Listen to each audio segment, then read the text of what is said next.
Okay, we got it. Hi Megan, how are you? Hi, I'm doing good. How are you? I'm pretty good. My name's Jeri Lynn, and I'm going to be your social worker for today. Hi, Jerry. Lynn, Hi. sorry. Do you mind if I call you Jerry? Whatever's, yeah, that's perfectly fine. Okay. So thank you for coming in today. I would like to start off with asking you why you are coming in for today's first visit. Well, technically speaking, I have an addiction problem, and everyone around me didn't seem to notice up until like recent. I guess maybe I started doing more, and I can't really hide it anymore. I'm not sure. My family is up my butt, and my friends, they don't care because they used to. I don't know. I'm not really doing anything with my life, so maybe that's why they're mad. I don't know. These are Mm, just kind of like the base of it, really. okay. So from what I'm hearing, it sounds like you have been using substance for quite some time and it's starting to maybe cause some challenges in your everyday life and your outside peers and family are starting to notice. Yeah, pretty Yeah. much. Okay. Well, could you tell me what a typical day is like for you? I get up and I have coffee and I smoke my joint and then I make plans for the day. We go to different people's houses. Sometimes we go to the arcade and just, hang out. I don't know. We don't really do much. We just get high and chill out. Like we're pretty like quiet, I guess. Okay. When you say get high, could you tell me a little bit more about that?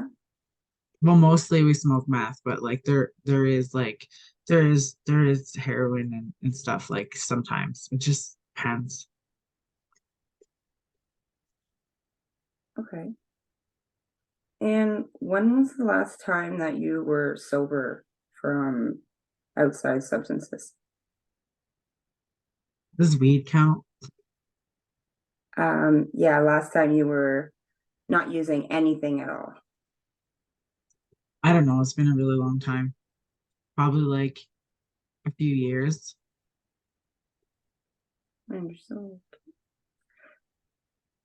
And could you tell me a little bit, like what it was like back then for you before you started using, external substances in your life? Like, what were you doing differently? Mm, I guess I was like going to school and I was being a normal kid. But And like this I is could, high school. yeah, yeah.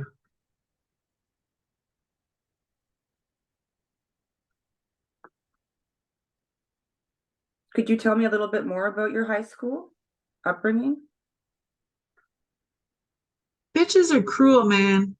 They're really cruel. They don't have consideration of what other people are going through. Like they walk around like they own things, and it's like I don't know who made them king, but like I want to like blow down their castle. Mm-hmm. Saying Okay. I feel like it sucks. People are always talking about you when you're in school, and like I have a hard time understanding things. Like if you word it a specific way, and I won't understand it, but if you like change the way that you talk about it, like it's like it makes more sense to me. So like I feel like they really like they target me because of that, Like I don't know. I understand. Okay. Um, so just help me understand a little bit. So from what I'm hearing is that high school, maybe there were some challenges around other peers that maybe weren't so nice in the way that they spoke to you. Or maybe sometimes you could have heard them maybe a little bit differently that made you not feel comfortable about the situation. Does that Yeah. sound correct? Yeah, I guess you could say that. Yeah, Okay. sense. So as of right now, who are those special people in your life that, show you support when times are really challenging for you? I don't really have much support anymore. I did. Well, like it's always been like me and my mom and my grandma, but my grandma recently passed away, so I don't really feel like I have support because me and my mom, like I don't know, we have a good but bad relationship, if that makes sense. Like, Mhm. Could you tell me a little bit more about your relationship with your mother?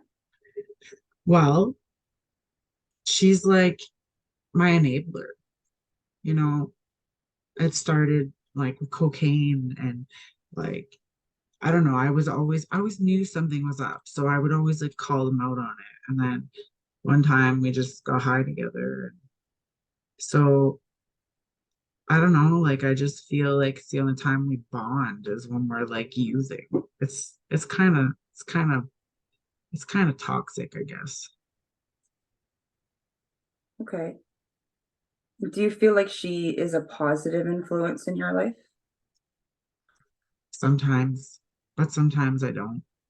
But like, you know, when you just really don't have anybody and you're Mm, just like, you don't want to let go of things that you do have because like life already robbed you of everything else, you know? Like usually people go to their family outings and they have family and like they have family get-togethers and like my family, it doesn't do that. Ever since my grandma died, like everyone fends for themselves and like every aunt or uncle I have has like a style of kids that I just don't fit in much, you know? So right. it's just me and my mom. Okay. So, for what I'm hearing is that you understand that maybe there are some things that um, maybe society wouldn't see as the norm, but you are able to see the positive things in your life with your mother, and you don't want to lose what you guys have, despite maybe the other stuff that's going on. Life is challenging. Life can be challenging. You want to keep who you have close, and sometimes it doesn't always make sense. Is that kind of what it feels for you? Well, Feels like. yeah, like this person's supposed to be like the person that's like the adult in the situation, but like Mm, it's more like my best friend. So how do I be different when she's not different? right. Okay. So can you tell me a little bit about your current home living environment? Well, I'm living with my mom Okay, so you are and living with your mom right now. yeah, I am. And like she works a lot. So like I just do my own thing. I don't really see much of her. We have drinks or whatever on the weekends, but like nothing like crazy. We've been really busy. I've just been not going to school and being a, I guess, truant student is what they say. Mm, And she's working. I don't know. I just don't want to, I don't feel like being there. I don't feel like it's doing me any good right now. It's too right, stressful. yeah. Okay. Um, so what about sleep right now? How are you feeling? Are you motivated throughout the day? Well, like when you smoke meth, you're up for days. Mm, So okay. like it really depends what I'm up to. Like if I'm doing that, then I don't sleep for a couple days. I kind of like sleep on the weekends, I guess. Yeah, that would make sense. Like I'll sleep on Sundays. So like I Okay. guess I don't really sleep much, but by Sunday I don't make sense anymore. So like I have to go to bed. Okay. Are you currently working right now? No, no, I lost that job. Oh, okay. Guess they Are you didn't like current? that I was sick all the time. Okay. So, with work attendance was that a factor for you? Yeah, they always booked me mornings. Like who the fuck gets up in the morning? Like it's like I'm a teenager. You really think I have anything better to do than sleep? Mhm. I told them if they booked me in the nighttime, I'd be there. They just didn't. So like I was sick. Okay. So, in terms of today's visit, what are your goals? If you walking away today, what are a couple things that you're hoping maybe to hear or to work out? To be honest, I don't know what to do. And I know that what's going on is wrong. And like a lot of people are dying on this, like all of me and my friends. And I don't know, I guess I just kind of want to see if I can get away from that life, you know? Okay. Maybe So there's a life beyond this. I don't know. absolutely. They're definitely.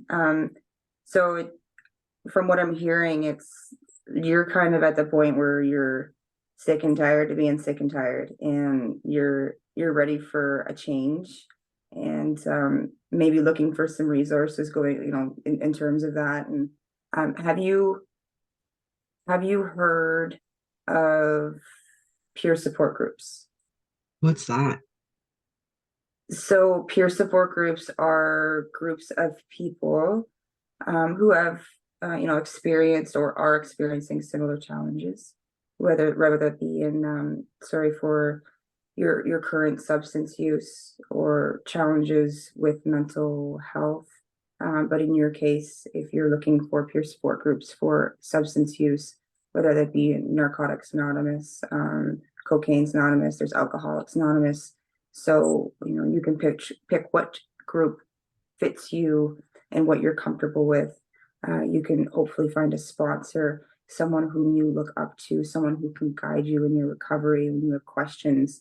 Um, and they're there for you. And it's almost like a little environment of people who share the same similar goals, and they've had the same experiences. And um, have you heard of anything about that? I don't know. I think I might have heard somebody talking about that in the libraries, about their like parents going to AA meetings. Is that the same thing? Like, is that what you're talking about? Hmm.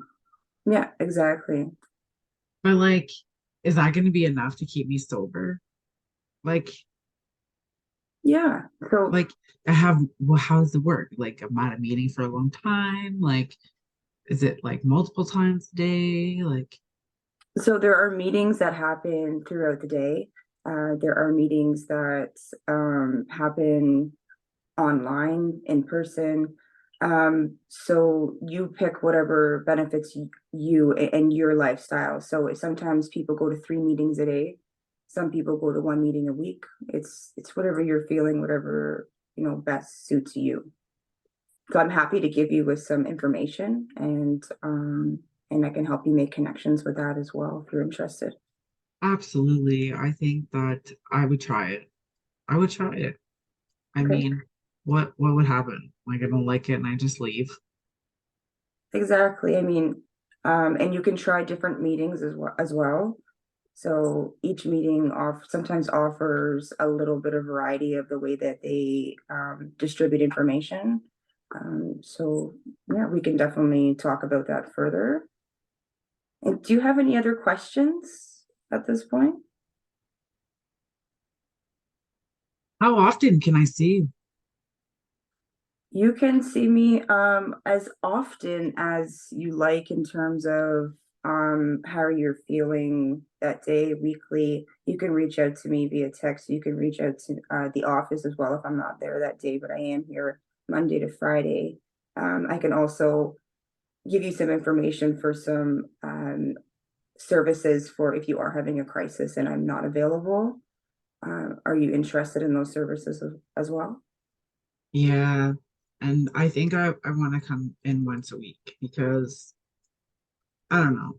I felt really nice to talk to you and maybe there is a life beyond this.